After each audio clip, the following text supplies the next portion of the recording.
Hello अस्सलाम वालेकुम नाज़रीन। अल्लाह ताला ने कुरान मजीद के अंदर फरमाया है, जिसका मफ़हूम ये है कि मोहम्मद सल्लल्लाहु अलैहि वसल्लम यानी कि अल्लाह के रसूल में तुम्हारे लिए उसवा हसाना है, यानी रोल मॉडल है। तो नबी सल्लल्लाहु अलैहि वसल्लम की सीरत जानना हमारे लिए बहुत ही मुफीद और अहम है। तो इसी के पेश नज़र हम एक मारूफ और मशहूर किताब अर्रहिकुल मखतूम का मुताला करने वाले हैं, और उम्मीद है कि आप भी हमारे साथ जो है इसका मुताला करेंगे और वीडियोज़ को लगातार देखेंगे और इससे फ़ायदा ज़रूर हासिल करेंगे। तो चलिए हम लोग शुरू करते हैं। दोस्तों, ये शुरुआत है अर्रहिकुल मखतूम की, जो कि बहुत ही बेहतरीन किताब है सीरत नबी सल्लल्लाहु अलैहि वसल्लम पर, और इसके लगातार वीडियोज़ जो है आने वाला है। तो आप जो है हमारे चैनल में लगातार बने रहें, चैनल को सब्सक्राइब ज़रूर कर लें, ताकि जो भी वीडियो हम डालें इस किताब से मुतालिक जो भी लगातार वीडियोज़ आपको आएँगे, वो एक तरफ से आप इसे देख लें और इससे इस्तिफ़ादा ज़रूर हासिल करें। तो दोस्तों, हम लोग अल्लाह तबारक व तआला का नाम लेकर बिस्मिल्लाह करके हम लोग शुरू करते हैं। तो सबसे पहला जो चैप्टर है वो अरब से मुतालिक है। अरब यानी महल वक़ू और कौमें, यानी अरब कहाँ पर इसका वाक़ है और उसमें कौन-कौन सी कौमें पाई जाती थी नबी सल्लल्लाहु अलैहि वसल्लम के ज़माने में। सीरत नबवी दर हकीकत उस पैगाम रब्बानी के अमली परतों से इबारत है, जिसे रसूलुल्लाह सल्लल्लाहु अलैहि वसल्लम ने इंसानी जमीयत के सामने पेश किया था, और जिसके ज़रिए इंसान को तारीकियों से निकाल कर रोशनी में और बंदों की बंदगी से निकाल कर खुदा की बंदगी में दाखिल कर दिया था। चूँकि इस सीरत तैयबा की मुकम्मल सूरत गिरी मुमकिन नहीं, जब तक कि उस पैगाम रब्बानी के नुज़ूल से पहले के हालात और बाद के हालात का तक़ाबुल न किया जाए। इसलिए असल बहस से पहले पेश नज़र बाब में इस्लाम से पहले की अरब अक़वाम और उनके नशोनुमा की कैफ़ियत बयान करते हुए उन हालात का ख़ाका पेश किया जा रहा है, जिनमें रसूलुल्लाह सल्लल्लाहु अलैहि वसल्लम की बेइज्जत हुई थी। तो दोस्तों, यहाँ पे रसूलुल्लाह सल्लल्लाहु अलैहि वसल्लम की जब बेइज्जत हुई थी, तो उस वक़्त उस कौम की क्या हालत थी, वहाँ का क्या खाका था, उसको एक बार यहाँ पे पेश किया जा रहा है, ताकि जो है समझ में आए कि वहाँ के हालात उस वक़्त क्या थे जिस वक़्त नबी सल्लल्लाहु अलैहि वसल्लम की बेइज्जत हुई थी। अरब का महल वक़ूफ़, लफ्ज़ अरब के लुग़वी माना है सहरा और बे-आब-ओ-गयाह ज़मीन, यानी जहाँ पर कोई पानी ना हो, कोई जंगल वगैरह ना हो, बिल्कुल सहरा। अहद कदीम से ये लफ्ज़ जज़ीरा नुमा अरब और उसमें बसने वाली कौमों पर बोला गया है। अरब जो कि एक बिल्कुल जज़ीरा टीले की तरह होता था, उसके लिए ये बोला गया है। ठीक है? अरब के मग़रिब में बहर अहमर और जज़ीरा नुमा सीना है, मशरिक़ में खलीज अरब और जनूबी इराक़ का एक बड़ा हिस्सा है। ये उसके अतराफ़ का हिस्सा है। जुनूब में बहर अरब है, जो दर हकीकत बहर हिंद का फैलाव है, यानी कि हिंद महासागर जो है उसका फैलाव है जो अरब महासागर में। शुमाल में मुल्क शाम और किसी कदर शुमाली इराक़ है। शुमाल में आपका मुल्क शाम है और इराक़ भी है। इनमें से बाज़ सरहदों के मुतालिक इख्तिलाफ भी है। कुल रक़बे का अंदाज़ा 10 लाख से 13 लाख मरबा मील तक किया गया है।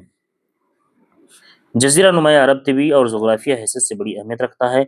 अंदरूनी तौर पर यह हर चार जानिब से सहरा और रेगिस्तान से घिरा हुआ है, जिसकी बदौलत ये ऐसा महफूज किला बन गया है कि बैरूनी कौमों के लिए इस पर कब्जा करना और अपने असर और नफूज फैलाना सख्त मुश्किल है। यही वजह है कि क़ल्ब जज़ीरतुल अरब के बाशिंदे अहद कदीम से अपने जुमला मामलात में मुकम्मल तौर पर आज़ाद व खुद मुख्तार नजर आते हैं। हालांकि ये ऐसी दो अजीम ताकतों के हमसाया थे कि अगर ये ठोस कुदरती रुकावट न होती तो उनके हमले रोक लेना बाशिंदगान अरब के बस की बात न थी। बैरूनी तौर पर जज़ीरा नुमा अरब पुरानी दुनिया के तमाम मालूम बर्र आज़मों के बीचों बीच वाक़ है और खुश्की और समंदर दोनों रास्तों से उनके साथ जुड़ा हुआ है। इसका शुमाल मगरबी गोशा बर्र आज़म अफ्रीका में दाखिले का दरवाज़ा है। शुमाली मशरिक गोशा यूरोप की कुंजी है। मशरिकी गोशा ईरान, वस्त एशिया और मशरिक बईद के दरवाजे खोलता है और हिंदुस्तान और चीन तक पहुँचता है। इसी तरह हर बर्र आज़म समंदर के रास्ते भी जज़ीरा नुमा अरब से जुड़ा हुआ है और उनके जहाज़ अरब बंदरगाहों पर बराह रास्त लंगरअंदाज होते हैं। इस जोग्राफियाई महल वक़ूफ़ की वजह से जज़ीरतुल अरब के शुमाली और जनूबी गोशे मुख्तलिफ कौमों की आमाजगाह और तिजारत और सक़ाफ़त और फ़नून और मज़ाहिब के लिए लेन देन का मरकज़ रह चुका है। दोस्तों, अब हम इस जो है महल वक़ूफ़ को इसके मैप में देखते हैं, ताकि हमको अच्छी तरह से समझ में आए। दोस्तों, मैप में हम इसको देखने की कोशिश करते हैं, समझने की कोशिश करते हैं। यहाँ पे आप देख सकते हैं, ये आपका सऊदी अरब है। ठीक है? ये इसके पूरब में देख सकते हैं आपका ये अरेबियन गल्फ है।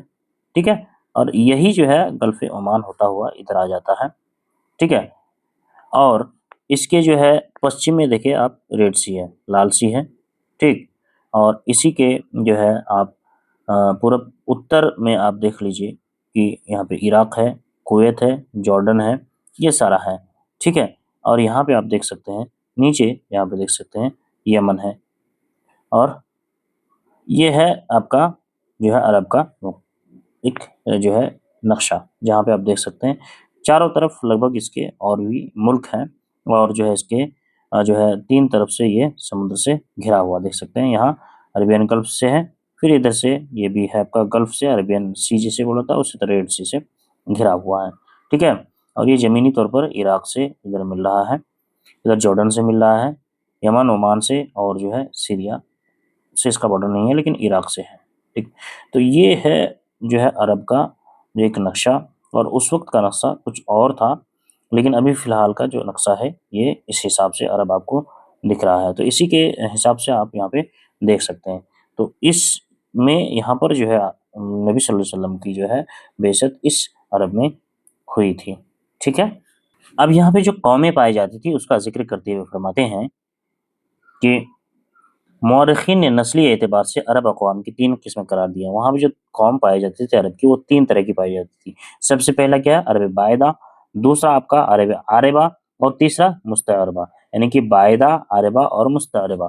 تو بائدہ کیا ہے؟ یعنی وہ قدیم عرب قبائل اور قومیں جو بالکل ناپید ہو گئیں اور ان کے متعلق ضروری تفصیلات بھی دستیاب نہیں، مثلا قوم عاد، سمود، تسم، جدیس اور عمالقہ، یہ سارے قوم عرب بائدہ ہو گئی، جس کے جو ہے کسی طرح کی کوئی نشانی وغیرہ موجود نہیں ہے، اور وہ ساری چیزیں جو ہے دستیاب اپلبدھ نہیں ہے۔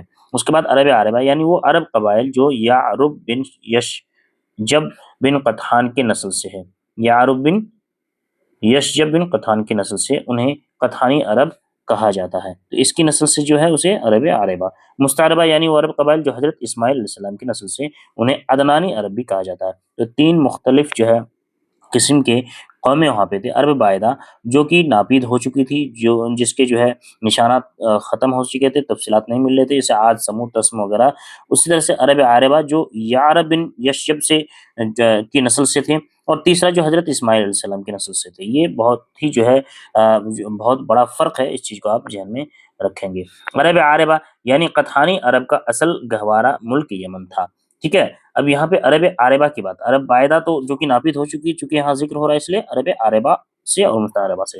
تو عرب عاربہ یعنی قطحانی عرب کا اصل گہوارہ ملک یمن تھا، یہ کہاں کے تھے؟ ملک یمن کے تھے، یہیں ان کے خاندان اور قبیلے مختلف شاخوں میں پھولے پھیلے اور بڑھے، ٹھیک ہے۔ ان میں سے دو قبیلوں نے بڑی شہرت حاصل کی، عرب عاربہ میں سے ایک حمیرہ اور ایک کہلان۔ حمیرہ جس کی مشہور شاخیں زید الجمہور، قزاع اور سکاسک ہیں، کولان جس کی مشہور شاخیں ہیں حمدان، انمار، طی، مجہز، کندہ، لخم، جزام، ازد اور اوس، خزرج اور اولاد جفنہ ہیں، جنہوں نے آگے چل کر ملک شام کے اطراف میں بادشاہت قائم کی اور آل غسان کے نام سے مشہور ہیں۔ تو یہ عرب عاربہ میں دو شاخ نکلی، ایک حمرہ یا حمیرہ، دوسرا کولان، اور اس میں الگ الگ شاخیں اور بھی دو بڑے قبیلوں میں سے الگ الگ شاخیں نکلی، ٹھیک ہے۔ عام کہلانی قبائل نے بعد میں یمن چھوڑ دیا، ٹھیک ہے، جو کہلانی قبائل تھے وہ یمن چھوڑ دیا اور جزیرۃ العرب کے مختلف اطراف میں پھیل گیا، یعنی کہ یہ جو کہلانی قبائل ہے اس میں کون کون؟ حمدان ہو گئے، انمار، طی، مجہز، کندہ، لخم، جزام، ازد، اوس، خزرج اور اولاد جفنہ، یہ سارے کیا ہے آپ کے یمن چھوڑ کر جزیرۃ العرب کے مختلف اطراف میں پھیل گئے، یعنی عرب کے جو الگ الگ اطراف ہے اس میں پھیل گئے۔ ان کے عمومی ترک وطن کا واقعہ سیل ارم سے کسی قدر پہلے اس وقت پیش آیا جب رومیوں نے مصر و شام پر قبضہ کر کے اہل یمن کی تجارت کے بحری راستے پر اپنا تسلط جما لیا اور بری شاہراہ کی سہولیات غارت کر کے اپنا دباؤ اس قدر بڑھا دیا کہ کہلانی کی تجارت تباہ ہو کر رہ گئی۔ جب وہاں پر یمن پر جو ہے آپ کے رومیوں نے جو قبضہ کیا، مصر اور شام پر قبضہ کر لیا، تو یہ اہل یمن کے تجارت کے جو راستے وغیرہ کو بند کر دیا، اس پر قبضہ جما لیا، تو ان کو وہاں سے چھوڑ کر یمن چھوڑ کر جزیرۃ العرب یعنی کہ عرب آنا پڑا۔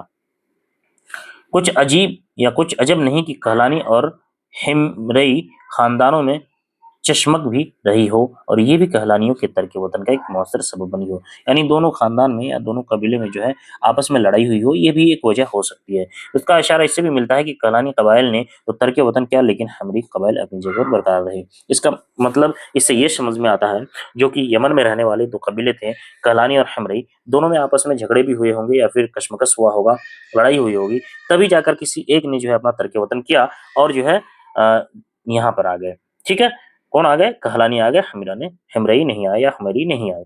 जिन कहलानी कबाइल ने तर्क वतन किया उनकी 4 किस्में की जाती है। तो कहलानी कबाइल में जो लोग तर्क वतन करके आ गए उसमें 4 लोग हैं, 4 तरह के जो है कबाइल है या 4 तरह के जो है खानदान है जो कि तर्क वतन करके आ गए। सबसे पहला क्या है यहाँ पे? अज़द। इन्होंने अपने सरदार इमरान बिन अमरो मज़ीक़िया के मशवरे पर तर्क वतन किया। पहले तो यमन ही में एक जगह से दूसरी जगह मुंतकिल होते रहे और हालात का पता लगाने के लिए आगे आगे हरावल दस्तों को भेजते रहे, लेकिन आखिरकार शुमाल का रुख किया और फिर मुख्तलिफ शाखें घूमते घुमाते मुख्तलिफ जगह दायमी तौर पर सुकूनत पजीर हो गई। उसकी तफसील दर्ज झेल है। ठीक है, अज़द अज़द जो थे, जो अज़द जिन्होंने तर्क वतन किया था, उसमें आपका सालावी नाम, इसने अव्वलन हिजाज का रुख किया और सालबिया और जी कार के दरमियान इकामत अख्तियार किया। जब उसकी औलाद बड़ी हो गई और खानदान मजबूत हो गया तो मदीना की तरफ कूच किया और इसी को अपना वतन बना लिया। इसी सालाबा की नस्ल से औस और खजरज हैं, जो सालाबा के साहबजादे हारिसा के बेटे हैं। ठीक, हारिसा बिन अम्र यानी खुजा और उसकी औलाद, ये लोग पहले सरजमीन हिजाज में गर्दिश करते हुए मरतुज जहरान में खीमाजन हुए, फिर हरम पुरोहा वाबोल दिया और बनु जुरहम को निकाल कर फिर हरम पर धावा बोल दिया। मिरतुल ज़हरान में खिमाजन हुए, फिर हरम पर धावा बोल दिया और बनु जुरहम को निकाल कर खुद मकामे बुदोबाश इख्तियार कर ली।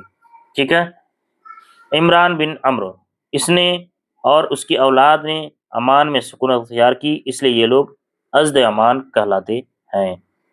नस्र बिन अज़द, इससे ताल्लुक़ रखने वाले कबाइल ने तहामा में क़याम किया, ये लोग अज़द शनुआ कहलाते हैं।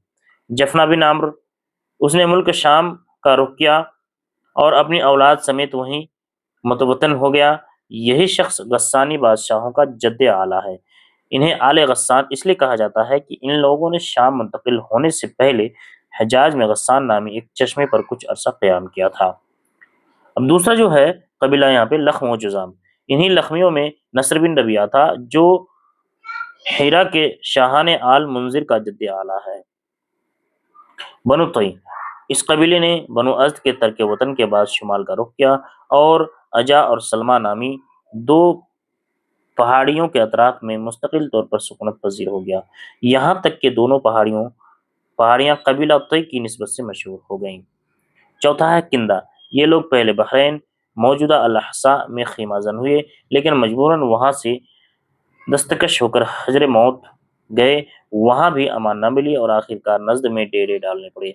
यहाँ उन लोगों ने एक अजीमुशान हुकूमत की दाग बेल डाली, मगर यह हुकूमत पायदार ना साबित हुई और इसके आसार जल्द ही नापीद हो गए।